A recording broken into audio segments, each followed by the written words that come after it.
Salut mes déesses, c'est Delphine, spécialiste du CAP esthétique depuis maintenant 10 ans. Aujourd'hui, je vous parle du protocole de la manucure express, autrement dit le vernis semi-permanent. Alors c'est parti pour le protocole éclair. Pour rejoindre des centaines d'étudiants motivés à réussir le CAP esthétique, je t'invite maintenant à t'abonner à ma chaîne et à cliquer sur la cloche. Aujourd'hui, j'ai un cadeau pour toi, la formation complète de la haute fréquence. Tout ce que tu as toujours voulu savoir sur la haute fréquence est dans cette formation. Pour y avoir accès, il te suffit de cliquer sur le lien dans la description et d'entrer ton mail. La manucure express, donc avec le vernis semi-permanent, est nouvelle dans le dernier référentiel. Cette manucure peut tomber à l'examen pendant l'épreuve EP2 et il faut te compter environ 45-50 minutes pour être à l'aise sur cette prestation. Toujours avant chaque prestation, on se lave et on se désinfecte les mains.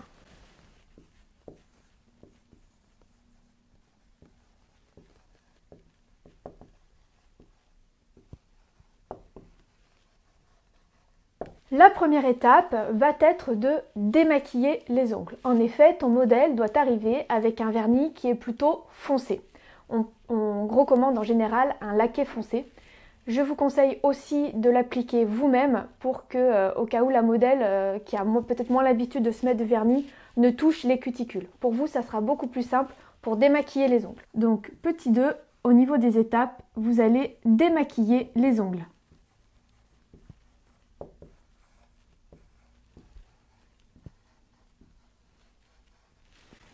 Il existe plusieurs techniques pour démaquiller les ongles.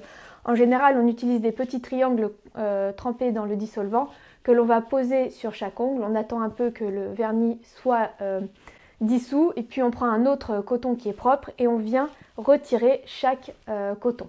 Bon, je ne m'éternise pas sur le protocole dans le détail parce que vous avez chacun vos protocoles, donc je ne veux pas vous embrouiller, mais je vais vous donner déjà les étapes à connaître. En troisième étape, vous allez directement repousser les cuticules.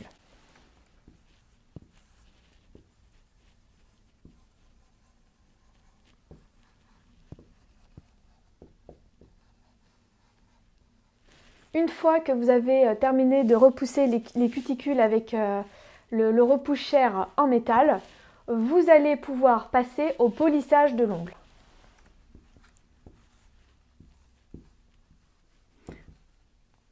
Je crois qu'il n'y a qu'un seul L à polissage.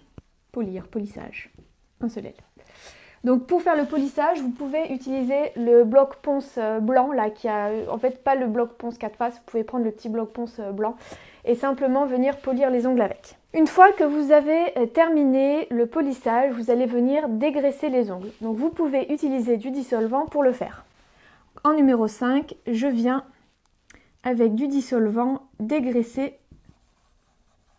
Ou si vous avez un produit spécial vernis semi-permanent, vous pouvez aussi l'utiliser. Juste après le cleaner, vous pouvez mettre ce qu'on appelle un primer. Le primer, c'est un produit qui permet d'améliorer la tenue du semi-permanent. Alors c'est une étape facultative que je n'avais pas intégrée dans mon protocole, mais comme le primer est dans la liste de l'académie, je préfère vous le montrer en disant que voilà, le primer se met juste après le cleaner et juste avant de mettre la base. On va pouvoir passer à l'application du vernis semi-permanent. Donc, pour appliquer le vernis semi-permanent, vous allez avoir 4 couches.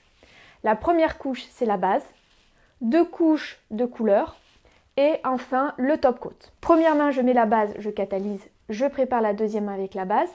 Quand la première main a fini de catalyser, hop, je catalyse la main sur laquelle je viens de mettre la base et pendant que celle-ci catalyse, je viens mettre la première couche.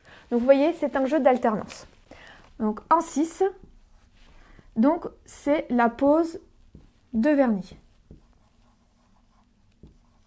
Le vernis semi-permanent. Je fais la base sur la main numéro 1. Je catalyse.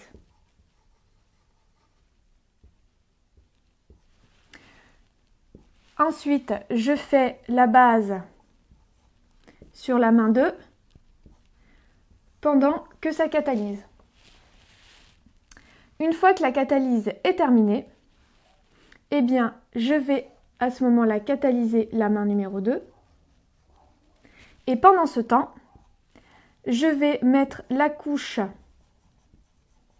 première couche de vernis sur la main numéro 1. Et une fois que la main numéro 2 est catalysée, hop, je viens catalyser la 1. Donc vous voyez, c'est un jeu d'alternance. Donc je ne vous mets pas la suite parce que c'est la même chose. Donc après, vous allez avoir la deuxième couche et enfin le top coat. J'ai eu la question, est-ce qu'il va y avoir la French au semi-permanent? Il faut savoir que le référentiel à ce sujet-là n'est pas clair du tout parce qu'en fait, sur le vernis classique, c'est bien précisé vernis laqué ou French. Or, dans le vernis semi-permanent, vous pouvez aller voir, c'est marqué simplement pose de vernis semi-permanent. Donc, ça pourrait sous-entendre qu'il n'y a pas de French. En tout cas, je vous conseille quand même de la connaître. Dans ce cas-là, dans la première et la deuxième couche, donc vous mettez dans le sens que vous voulez, ou le blanc d'abord et le rose après, ou le rose d'abord et le blanc après, si vous voulez que le blanc soit un peu plus, se voit plus. Ça, c'est à vous de voir pour les goûts, les couleurs. C'est comme vous préférez, mais je vous conseille quand même de savoir la faire parce qu'on ne sait jamais. Alors certains, en fonction du top coat que vous avez, vous allez peut-être devoir le dégraisser. Donc ça, c'est regarder par rapport à l'utilisation de vos propres top coats si c'est le cas ou pas. Donc si c'est le cas, vous procédez au dégraissage avec le produit vernis semi-permanent pour dégraisser le top coat. Et en numéro 8, vous allez terminer par l'huile cuticule. Donc huile cuticule, petit massage. Et là, votre pose est terminée. Donc sachez que vous êtes à la fois noté sur le protocole et les techniques esthétiques, mais aussi sur le résultat. Donc il faut que votre pose de vernis soit vraiment soignée. Donc vous allez vous rendre compte que dans ce protocole, on ne lime pas les ongles. En théorie, on ne les lime pas. Si vraiment votre modèle a des ongles qui sont pas à la même longueur et que vous aviez gardé au cas où pour vraiment montrer que vous savez limer, etc., vous pouvez remettre les ongles rapidement au même niveau pour que la pose à la fin soit jolie. Mais en théorie, on ne fait pas de limage ni de coupage dans la manucure express. Là, on va vraiment se mettre sur et regarde beaucoup la pose en elle-même. La vidéo est terminée, je te remercie de l'avoir suivie jusqu'au bout. Si elle t'a plu, clique sur j'aime. Si tu as des remarques ou des questions, mets-les en commentaire, je me ferai un plaisir d'y répondre. Et si tu connais quelqu'un qui pourrait être intéressé par cette vidéo, partage-lui. Je te dis à bientôt pour une nouvelle vidéo.